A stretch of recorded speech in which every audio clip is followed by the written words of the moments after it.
Hello नमस्कार साथियों, आप सभी का स्वागत है। आरपीएफ का जो प्रैक्टिस सेट नंबर 4 है, तो इस सेशन में आप सभी का स्वागत है। तो आप लोग बताइएगा, क्या आप लोग के पास जो ऑडियो वीडियो सब क्लियर आवाज़ जा रहा है? तो आप लोग अगर जा रहा है क्लियर आवाज़ तो आप लोग थम्स अप करके ज़रूर भेजिए। तो आप लोग जल्दी से बताइए क्या ऑडियो वीडियो सब क्लियर है।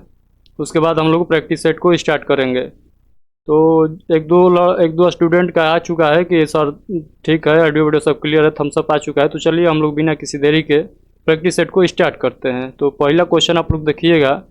उससे पहले मैं नए लड़कों को बतला देता हूं कि मैं जो क्वेश्चन लाऊंगा उसको पूरा एक्सप्लेन किया हुआ रहेगा, तो आप लोग उसे भी आप लोग एक्सप्लेन को भी आप लोग पढ़ते चलना है। तो चलिए हम लोग स्टार्ट करते हैं। पहला क्वेश्चन है, तमिलनाडु राज्य में बंगाल की खाड़ी के निकट स्थित पूम्पुहार जो समुद्र तट डैश उत्सव के रूप में प्रसिद्ध है। तो आप लोग को बतलाना है किस उत्सव के रूप में प्रसिद्ध है। तो इस क्वेश्चन का राइट आंसर आप लोग बताइएगा, चैत्र पूर्णिमा के लिए प्रसिद्ध है। आप लोग ऑप्शन नंबर बी का बतलाइएगा, चरक पूजा जो है ये कहाँ पर मनाया जाता है। तो आप लोग पश्चिम बंगाल बतलाइएगा और दक्षिण बांग्लादेश में मनाया जाता है, दक्षिणी बांग्लादेश में मनाया जाता है। और गंगा सागर जो मेला है किस राज्य में लगता है। तो आप लोग बतलाइएगा कहाँ पर। पश्चिम बंगाल में लगता है, कोलकाता में, और हुगली नदी के तट पर लगता है गंगा सागर मेला। और पुष्कर मेला जो है राजस्थान के अजमेर में लगता है पुष्कर मेला। तो आप लोग सभी को आप लोग याद करते चलना है। तो चलिए हम लोग अगला क्वेश्चन को देख लेते हैं। इसी में आप लोग देख लीजिएगा, अब आ गया है मेला का, तो हम लोग कुंभ मेला का देख लेते हैं पूरा निचोड़। तो कुंभ मेला में देखिएगा, कुंभ मेला जो है 12 वर्षों के अंतराल पर लगता है। और कहाँ कहाँ कुंभ मेला लगता है, तो प्रयागराज लगता है, यमुना गंगा और सरस्वती के संगम पर लगता है। और नासिक में लगता है गोदावरी नदी के तट पर। और हरिद्वार में लगता है गंगा नदी के तट पर। और उज्जैन में जो लगता है वो सिपरा या छिपरा नदी के तट पर लगता है कुंभ मेला। तो आप लोग ये इस पॉइंट को भी आप लोग को नोट डाउन करते चलना है। चलिए अगला क्वेश्चन देख लेते हैं। अगला क्वेश्चन है, हिंदू पंचांग के अनुसार गुड़ी पड़वा चैत्र मास की किस तिथि को मनाया जाता है। तो आप लोगों को इस क्वेश्चन का राइट आंसर बतलाइएगा। तो इस क्वेश्चन का राइट आंसर आप लोगों को बतलाना है। तो इस क्वेश्चन का राइट आंसर हो जाएगा, चैत्र मास की प्रथम तिथि को मनाया जाता है। कौन? पंचांग के अनुसार गुड़ी पड़वा ये मनाया जाता है पर्व। तो यहाँ पर देख सकते हैं इसी दिन से नव वर्ष की शुरुआत होती है। और कर्नाटक, महाराष्ट्र, गोवा और आंध्र प्रदेश के नव वर्ष दिन ये मनाया जाता है। तो चलिए हम लोग अगला क्वेश्चन देख लेते हैं। क्वेश्चन नंबर 3 है, कह रहा है हाल ही में चर्चित आगालिगा द्वीप निम्न में से किस देश में स्थित है। तो आगालिगा जो द्वीप है ये किस देश में स्थित है। तो आप लोग को बतलाना है कौन सा देश में स्थित है। तो आप लोग बताइएगा, मॉरिशस देश में स्थित है कौन सा? आगालिगा द्वीप। तो इस क्वेश्चन का राइट आंसर आप सब ऑप्शन नंबर ए बतलाइएगा। तो मॉरिशस के बारे में हम लोग थोड़ा सा जान लेते हैं। तो मॉरिशस का जो कैपिटल है, राजधानी है, पोर्ट लुइस है। और इसका मुद्रा जो है मॉरिशस रुपया है। तो आप लोग ये याद रखिएगा, दो पॉइंट इसको आप लोग याद नहीं रखिएगा, लेकिन ऊपर के दो पॉइंट को आप लोग को याद रखना है। तो चलिए हम लोग अगला क्वेश्चन की ओर बढ़ते हैं। तो आप लोग यहाँ पर देख लीजिएगा, मॉरिशस का हवाई अड्डा का उद्घाटन ये सब आप लोग देख लीजिएगा। उसके बाद हम लोग अगला क्वेश्चन पर चलते हैं। अगला क्वेश्चन है, निम्नलिखित में से किस पूर्व भारतीय प्रधानमंत्री की जयंती 19 फरवरी को मनाई गई है। तो आप लोग को बतलाना है वो कौन से पूर्व पीएम है जिनका जो जयंती मनाया गया है 29 फरवरी को मनाया गया है। तो वो कौन हो जाएंगे? तो मोरारजी देसाई। ये क्यों खास हो गया है तो मैं बतलाता हूँ आप लोगों को। 29 फरवरी जो है ये लीप वर्ष में आता है। तो लीप वर्ष में आने के कारण ही ये खास हो जाता है। तो आप लोगों को इनका जो जयंती आएगा प्रत्येक 4 वर्ष पर आएगा, तो इसीलिए ये खास हो जाता है क्वेश्चन। तो आप लोग इसको याद रखिएगा। और हम लोग बात कर लेते हैं पंडित जवाहरलाल नेहरू के बारे में। तो भारत के प्रथम प्रधानमंत्री थे। तो आपको ये बात भी आप लोग को याद रखना है। चलिए हम लोग आगे के क्वेश्चन को देख लेते हैं। अगला क्वेश्चन कह रहा है, हड़प्पा सभ्यता के मोहरों पर निम्नलिखित में से कौन सा पशु अक्सर देखा जाता था। तो आप लोग को बतलाना है, हड़प्पा जो सभ्यता है उसके मोहरों पर निम्नलिखित में से कौन सा पशु अक्सर देखा जाता है। तो आप लोग को बतलाना है किस किस पशु को देखा गया है। तो बैल का। वो कौन सा बैल था? तो कुबेर वाला बैल। कुबेर वाला बैल आप लोग ऑप्शन नंबर ए को ठीक लगाइएगा। मुहर का प्रयोग क्यों किया जाता था? तो आप लोग बताइएगा क्यों किया जाता था। व्यापारिक उद्देश्य के लिए, व्यापारिक से रिलेटेड था, क्योंकि मुहर व्यापारिक उद्देश्य से बनाया जाता था। तो आप लोग ऑप्शन इसका भी आप लोग पॉइंट याद रखिएगा। तो उस समय जो पशु थे, इतना पशु से वो सब आदमी प्रचलित थे। सिंधु घाटी सभ्यता या हड़प्पा सभ्यता के लोग इतने पशु से यहाँ से जानकारी थे। तो अगला क्वेश्चन देखिएगा, जो मोहर है, मोहर आप लोग याद रखिएगा। मोहर किससे बना होता था? तो सेलखड़ी का बना होता था। तो इतना पॉइंट को आप लोग याद रखिएगा, सेलखड़ी का मोहर बना होता था। अगला क्वेश्चन है, क्वेश्चन नंबर 6 है, आप लोग याद रखिएगा 6 नंबर क्वेश्चन है। हड़प्पा के लोग निम्नलिखित भगवान में से किसकी पूजा नहीं करते थे? तो आप लोग को बतलाना है ऑप्शन के अकॉर्डिंग वो कौन से भगवान है जिनका पूजा हड़प्पा के लोग या सिंधु घाटी सभ्यता के लोग नहीं करते थे। तो वो कौन से भगवान हो जाएंगे? भगवान विष्णु हो जाएंगे। भगवान विष्णु से वो लोग प्रचलित नहीं थे। तो ऑप्शन नंबर बी जो हो जाएगा इस क्वेश्चन का राइट आंसर हो जाएगा। जबकि इतने बातों से वो सब प्रचलित है, जो पूजा करते थे मातृ देवी को पूजा करते थे, शिव को करते थे और स्वास्तिक चिन्ह से उनका ये शुद्ध मानते थे स्वास्तिक चिन्ह को। और आप लोग सर्प जल पक्षी सबसे प्रचलित थे तो हड़प्पा सभ्यता के लोग। तो चलिए हम लोग अगला क्वेश्चन को देख लेते हैं। अगला क्वेश्चन है, क्वेश्चन नंबर 7 आप लोग पढ़िएगा। निम्नलिखित वेदों में से किसे ब्रह्मा वेद के नाम से भी जाना जाता है? तो कौन सा वेद है जिसे ब्रह्मा वेद भी कहा जाता है? तो आप लोग ऑप्शन नंबर डी टिक लगाइएगा, अर्थर्ववेद। अर्थर्ववेद को हम लोग ब्रह्मा वेद भी कहते हैं। और इसी के मुंडकोन उपनिषद से हम लोग क्या लिए हैं? सत्यमेव जयते लिए हैं। तो मुंडकोन उपनिषद से क्या लिया गया है? तो सत्यमेव जयते वाक्य लिया गया है। तो आप लोग ये वाक्य को भी याद रखिएगा। सत्यमेव जयते वाक्य कहाँ से लिया गया है? तो मुंडको उपनिषद से लिया गया है। सबसे नया वेद कौन सा है? तो अर्थर्ववेद ही हो जाएगा। और जादू टोना का कहाँ जिक्र किया गया है? तो अर्थर्ववेद आप लोग लगाइएगा। तो चलिए हम लोग आगे के क्वेश्चन को देख लेते हैं। उसके बाद आप लोग ऋग्वेद का थोड़ा थोड़ा आप लोग याद से देख लीजिए। तो ऋग्वेद जो है इसमें 1028 सूक्त है और 10 मंडल है। सबसे बड़ा मंडल जो है वो 10वें मंडल है। और ब्राह्मण ग्रंथ जो हो जाएगा एतरे एवं कौस्तिकी हो जाएगा इसका ब्राह्मण ग्रंथ। और रचनाओं का क्रमबद्ध संकलन इसमें किया गया है। तो आप लोग यहाँ पर देख सकते हैं गाय को अधन्या कहा गया है। तो आप लोग यहाँ पर आप लोग सब पॉइंट को याद रखिएगा। वहाँ उसके बाद यहाँ पर देखिएगा, और यहाँ पर खास बात यह है कि यहाँ पर देखिएगा जो तीसरा मंडल है ऋग सॉरी सॉरी ऋग्वेद का जो तीसरा मंडल है इसमें गायत्री मंत्र या सूर्य देवता का उल्लेख किया गया है। तो आप लोग इसको भी याद रखिएगा। यहाँ पर देखिएगा सामवेद। सामवेद जो है संगीत पर आधारित भारतीय संगीत का जनक माना जाता है। तो सामवेद भारतीय संगीत का जनक माना जाता है। तो आप लोग ये भी याद रखिएगा। इसका ब्राह्मण ग्रंथ जो हो जाएगा, सामवेद का ब्राह्मण ग्रंथ जो हो जाएगा पंचविश हो जाएगा। तो आप लोग इतना पॉइंट को आप लोग नोट डाउन करते हुए चलिएगा, क्योंकि बहुत सारा हम लोग पॉइंट यहाँ पर देखने वाले हैं। क्योंकि क्वेश्चन मेरा 20 ही है प्रैक्टिस सेट में, 20 या 25 रहता है, लेकिन हम लोग क्वेश्चन जो है 100 से पार देख लेते हैं हर प्रैक्टिस सेट में। तो आप लोग क्वेश्चन का नंबर नहीं देखिएगा, क्वेश्चन ये देखिए कि कितना हम लोग कर रहे हैं। यजुर्वेद देखिएगा तो इसका जो गद एवं पद दोनों में लिखा गया है। बलिदान विधि इसका जो हो जाएगा इसका माना जाएगा। तो अगला हम क्वेश्चन हम लोग देख लेते हैं। अगला क्वेश्चन देखिए, क्वेश्चन नंबर 8 कर है, भारत में वैदिक काल की अवधि कब तक चली? तो आप लोग को बतलाना है भारत में जो वैदिक काल की अवधि थी वो टाइम पीरियड था कब से कब तक था। तो आप लोग को बतलाना है 1500 से 600 ईसा पूर्व तक था। यानी ऑप्शन नंबर जो ए हो जाएगा इसका राइट आंसर हो जाएगा। यहाँ पर देखिएगा जो इतिहास का हम लोग विभाजन किए हैं वो 3 भागों में विभाजन किया गया है। कौन कौन से? तो प्राग ऐतिहासिक काल, आध ऐतिहासिक काल और ऐतिहासिक काल। तो ये आप लोगों को 3 भाग याद रखना है। 3 भागों में जो है इतिहास को बांटा गया है। तो देखिए आधे ऐतिहासिक काल में क्या हम लोग को पढ़ते हैं सिंधु घाटी सभ्यता और वैदिक काल हम लोग पढ़ते हैं। और वैदिक काल में वैदिक काल और उत्तर वैदिक काल हम लोग पढ़ते हैं, जिसका टाइम पीरियड आप लोग याद रखिएगा 1500 से 1000 बीसी है। और उत्तर वैदिक काल का जो टाइम पीरियड है 1000 से 600 बीसी है। तो आप लोग इसको भी, इस फैक्ट को भी आप लोग याद रखिएगा। और सिंधु सभ्यता का जो टाइम पीरियड है 2500 से 1750 बीसी है, यानी ईसा पूर्व है। तो आप लोग इसे भी आप लोग नोट डाउन कर लीजिएगा। चलिए हम लोग आगे के क्वेश्चन को देख लेते हैं। अगला क्वेश्चन है, बृहदारण्यक जो है मुंडक और तैत्तिरीय निम्नलिखित में से किस श्रेणी के धार्मिक ग्रंथों के उदाहरण है? तो आप लोग को बतलाना है इस क्वेश्चन का राइट आंसर। तो इस क्वेश्चन का राइट आंसर आप लोग ऑप्शन नंबर सी टिक लगाइएगा, उपनिषद। इस क्वेश्चन का right answer option number C हो जाएगा। तो चलिए हम लोग आगे के क्वेश्चन को देखते हैं। तो अगला क्वेश्चन, क्वेश्चन नंबर 10 है, आप लोग देखिएगा। पर कितने वर्षों के विचार विमर्श के बाद भारतीय संविधान पर हस्ताक्षर किया गया? तो आप लोग को बतलाना है कितने वर्षों के, लगभग में बतलाना है आप लोग को। तो यहाँ पर देखिए लगभग लिखा है, तो लगभग कितने वर्षों के विचार विमर्श के बाद भारतीय संविधान पर हस्ताक्षर किया गया था? तो आप लोग लगभग में 3 बतलाइएगा, लेकिन एक्यूरेट डाटा आप लोग याद रखिएगा।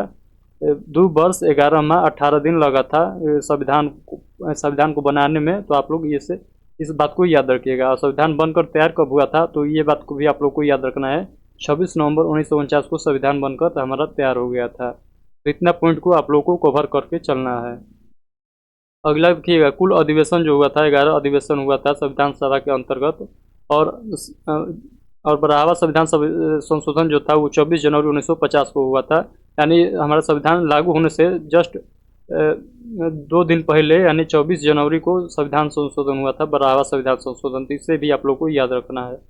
और संविधान बनाने में कुल खर्च इतना रुपये का आया था, तो आप लोग ये सब नोट डाउन कर लीजिएगा।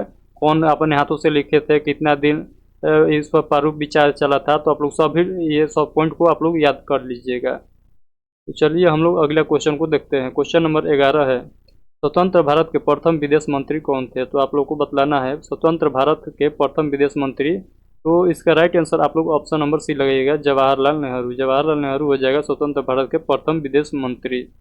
और सर डॉक्टर सर्वपल्ली राधाकृष्णन आप लोग जानते हैं फर्स्ट हो जाएंगे उपराष्ट्रपति। तो भारत के प्रथम उपराष्ट्रपति कौन हो जाएंगे? तो यहाँ पर हो जाएंगे डॉक्टर सर्वपल्ली राधाकृष्णन हो जाएंगे। और सेकंड राष्ट्रपति भी रह चुके हैं, तो आप लोग इसको भी आप लोग याद रखिएगा। डॉक्टर सर्वपल्ली राधाकृष्णन के बारे में भी आप लोग याद रखिएगा। और बीबी गिरी को हम लोग बात कर लेते हैं। बीबी गिरी जो है भारत के तीसरा जो है उपराष्ट्रपति और चौथा राष्ट्रपति चुने गए थे। तो आप लोग इसे भी आप लोग याद रखिएगा। बीबी गिरी के बारे में भी आप लोग इतना पता रखिएगा। और बलदेव सिंह को मैं बता दूं, बलदेव सिंह जो है ये रक्षा मंत्री रह चुके हैं, तो आप लोग इसे भी याद रखिएगा। अगला है, आप लोग देख लीजिएगा यहाँ, गृह मंत्री सरदार पटेल, विधि मंत्री जो थे अम्बेडकर। ये कब का बात हो रहा है कि जो संविधान लागू होने से पहले के जो मंत्री, जब इलेक्शन नहीं हुआ था तो उस समय के जो मंत्री थे तो उनका बात हुआ रहा है। विधि मंत्री जो थे अम्बेडकर बाबा थे, खाद्य एवं कृषि मंत्री जो है डॉक्टर राजेंद्र प्रसाद, और शिक्षा मंत्री अबुल कलाम आज़ाद, और वित्त मंत्री जो थे आर के षणमुखम चेट्टी, और स्वास्थ्य मंत्री जो थे राजकुमार अमृत कौर थी। तो इतना आप लोग को याद करके चलना है पॉइंट को। अगला क्वेश्चन आप लोग देखिएगा, क्वेश्चन नंबर 12 है, संविधान सभा के 1946 के अंतर्गत भारतीय संविधान का निर्माण हुआ था। तो किस मिशन के तहत भारतीय संविधान का निर्माण हुआ था? तो आप लोगों को इस क्वेश्चन का राइट आंसर क्या बतलाइएगा? ऑप्शन नंबर ए बतलाइएगा, यानी कैबिनेट मिशन के प्लान के तहत हमारा संविधान जो हुआ था वो निर्माण हुआ था। तो इसी के तहत हमारा संविधान निर्माण हुआ था। चलिए हम लोग अगला क्वेश्चन को देख लेते हैं। अगला क्वेश्चन देख लीजिएगा, ये जो है ये जो आपका प्लान था, कैबिनेट मिशन का प्लान था, इसके बारे में यहाँ पर लिखा गया है कौन अध्यक्ष थे, को कितने सदस्य थे। तो आप लोग सभी ये पॉइंट को पढ़ लीजिएगा, वीडियो को रोककर आप लोग सभी लोग पढ़ लीजिएगा। तो हम लोग वीडियो ज़्यादा लंबा ना बन जाए इसीलिए हम इसको स्किप कर देते हैं, तो आप लोग पढ़िएगा जरूर। तो 13वां नंबर क्वेश्चन है, कर संविधान सभा ने किस दिन भारत के राष्ट्रीय ध्वज को अपनाया था? तो संविधान सभा ने किस दिन भारत के राष्ट्रीय ध्वज को अपनाया था? तो आप लोगों को बतलाना है इस क्वेश्चन का राइट आंसर। तो ये इस क्वेश्चन का राइट आंसर जो हो जाएगा 22 जुलाई 1947 को अपनाया गया था राष्ट्रीय ध्वज को। और वही बात कर ले हम लोग राष्ट्रगान, राष्ट्रगीत और राष्ट्रीय चिन्ह को कब अपनाया गया था? तो 26 जनवरी 1950 को अपनाया गया था। और जो झंडा का हमारा जो लंबाई और चौड़ाई का रेशियो जो होता है 3:2 होता है, लंबाई 3 और चौड़ाई 2 का रेशियो में रहता है। और जो हमारा बीच में तिल्ली रहता है, तो उसमें आप लोग देखिएगा अशोक चक्र रहता है, उसमें कितने तिल्ली रहता है? तो 24 तिल्ली रहता है। या किस रंग का रंगा रहता है? तो आप लोग बताइएगा, नीला रंग का रहता है। तो झंडा में 3 कलर रहता है प्लस एक और रहता है, 4 कलर झंडा में रहता है। तो आप लोग ये बात को भी नोट डाउन कर लीजिएगा। ये देखिए आप लोग देख सकते हैं यहाँ पर, ये रेलवे के एनटीपीसी और ग्रुप डी का क्वेश्चन है, पूछा हुआ क्वेश्चन है। तो मैं जितने यहाँ पर क्वेश्चन आप लोग देखिएगा हर प्रैक्टिस सेट का, वो किसी न किसी रेलवे के एग्जाम में पूछा हुआ ही क्वेश्चन है। तो मैं पूछा ही हुआ क्वेश्चन ही यहाँ पर आप लोग का प्रैक्टिस सेट में देता हूँ। तो आप लोग देख सकते हैं कि कितना कि क्या क्या स्तर का हम लोग को क्वेश्चन जो है रेलवे एग्जाम पूछता है, तो आप लोग अंदाज़ा लगा सकते हैं यहाँ से। चलिए हम लोग इसके बारे में थोड़ा बहुत आगे और भी पॉइंट देख लेते हैं। राष्ट्रगान जो है 26 जनवरी 1950 को पहली बार गाया गया। पहली बार कब गाया गया था इसको? तो 1911 में कलकत्ता अधिवेशन में गाया गया था। तो आप लोग इसका वो याद रखिएगा, राष्ट्रगान गाने का अवधि जो है 52 सेकंड है। और राष्ट्रगीत 24 जनवरी 1950 को अपनाया गया और पहली बार 1996 में कलकत्ता अधिवेशन में गाया गया था। किसके तहत? रहीम तुलसी सयानी के द्वारा गाया गया था। तो आप लोग ये बात को याद रखिएगा। अगला क्वेश्चन है, क्वेश्चन नंबर 14 आप लोग पढ़िएगा। पर है, भारत का संविधान गणतांत्रिक है क्योंकि यहाँ क्या है? तो आप लोग बतलाना है, क्योंकि यहाँ इसमें कोई वंशानुगत घटक नहीं है। तो इस क्वेश्चन का right answer option number D हो जाएगा। तो आप लोग इसे याद रखिएगा। तो चलिए हम लोग इस प्रस्तावना के बारे में कुछ देख लेते हैं। तो देखिए प्रस्तावना जो है इस प्रस्तावना का भाषा जो है ऑस्ट्रेलिया से लिया गया है, विचार जो है अमेरिका से लिया गया है, और न्याय जो है 3 प्रकार का न्याय है, उसको हम लोग इसमें 3 प्रकार का न्याय है, और स्वतंत्र और समानता ये सब यहाँ पर लिखा गया है। तो आप लोग याद रखिएगा इसको। तो अगला क्वेश्चन है, क्वेश्चन नंबर 15 आप लोग बताइएगा, अगर निम्नलिखित में से किस शहर को पूर्व का स्कॉटलैंड कहा जाता है। तो आप लोग बताइए पूर्व का स्कॉटलैंड किस शहर को कहा जाता है। तो आप लोग बताइएगा शिलोंग जो है मेघालय का कैपिटल है, यानी मेघालय का राजधानी शिलोंग है, उसे हम लोग पूर्व का स्कॉटलैंड कहते हैं। तो इस क्वेश्चन का right answer option number B हो जाएगा। अगला क्वेश्चन देखिएगा, क्वेश्चन नंबर 16 है, कर है कठियावाड़ा प्रायद्वीप जो है डैश का भौगोलिक और सांस्कृतिक विस्तार है। तो ये आप लोग को बतलाना है कठियावाड़ा जो प्रायद्वीप है किसका भौगोलिक एवं सांस्कृतिक विस्तार है। तो आप लोग बताइएगा ऑप्शन नंबर सी यानी राजस्थान के है। तो इस क्वेश्चन का right answer option number C हो जाएगा। तो चलिए हम लोग अगला क्वेश्चन देख लेते हैं। क्वेश्चन नंबर 17 देखिए, कर निम्नलिखित में से कौन सा राज्य भारत की 7 बहनों यानी 7 सिस्टर ऑफ इंडिया के अंतर्गत शामिल नहीं है। तो ऑप्शन के अकॉर्डिंग आप लोग को बतलाना है कौन से वो राज्य है जो 7 सिस्टर के अंतर्गत नहीं आता है। तो आप लोग बताइएगा सिक्किम। सिक्किम जो 7 सिस्टर के जस्ट बगल में है, लेकिन 7 सिस्टर के अंतर्गत इसको नहीं रखा गया है। तो आप लोग ऑप्शन नंबर सी लगाइएगा। 7 सिस्टर के अंतर्गत कौन कौन सा राज्य हो जाएगा, तो आप लोग याद रखिएगा। 7 सिस्टर के अंतर्गत आप लोग अगर नोट डाउन कर रहे हैं तो मैं बोल रहा हूँ, आप लोग नोट डाउन कर लीजिए। तो देखिए पहले हो जाएगा असम, उसके बाद अरुणाचल प्रदेश, मणिपुर, नागालैंड, त्रिपुरा, मिजोरम, और यही हो जाएगा। तो आप लोग मेघालय भी है, तो मेघालय भी आप लोग याद रखिएगा। 6 टोटल 7 गो राज्य हो जाएगा, जो पूर्वोत्तर में आप लोग देखते होंगे मैप में जो इस प्रकार से है। तो देखिए मैं थोड़ा आप लोग को समझा देता हूँ। तो देखिए जो यहाँ से स्टार्ट होता है, यहाँ से हम लोग जितना राज्य इधर है भारत में, जो इतना इधर जो राज्य है भारत में वो 7 सिस्टर के अंतर्गत आता है, जबकि सिक्किम जो है वो यहाँ पर है। तो देख सकते हैं ये सिक्किम जो है 7 सिस्टर के अंतर्गत नहीं आता है। तो आप लोग इस क्वेश्चन का right answer option number C याद रखिएगा। अगला क्वेश्चन है, अरुणाचल प्रदेश, मेघालय, मिजोरम और त्रिपुरा असम के साथ बाउंड्री अपना शेयर कर सॉरी ये सब जो राज्य है ये आप लोग देखिए लिखा भी हुआ भी है। 7 सिस्टर के अंतर्गत ये सब राज्य जो है वो आता है। अगर नोट डाउन करना चाहते हैं तो कर लीजिएगा।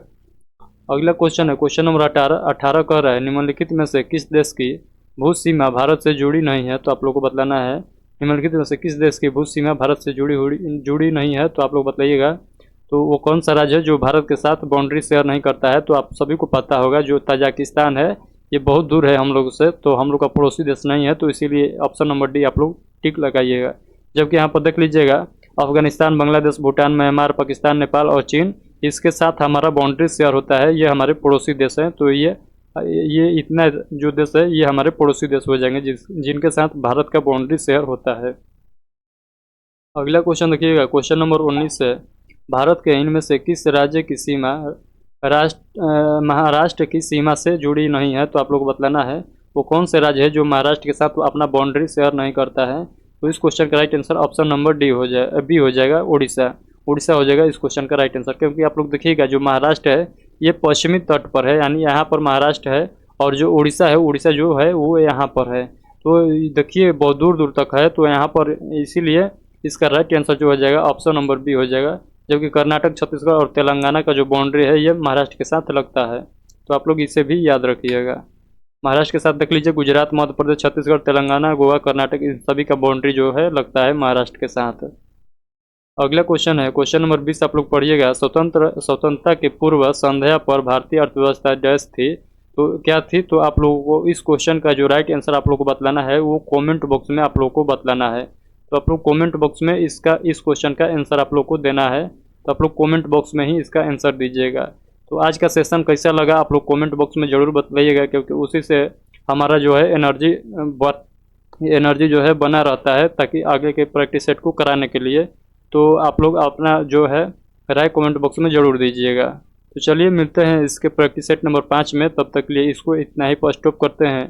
तब तक के लिए आप सभी को बहुत बहुत धन्यवाद।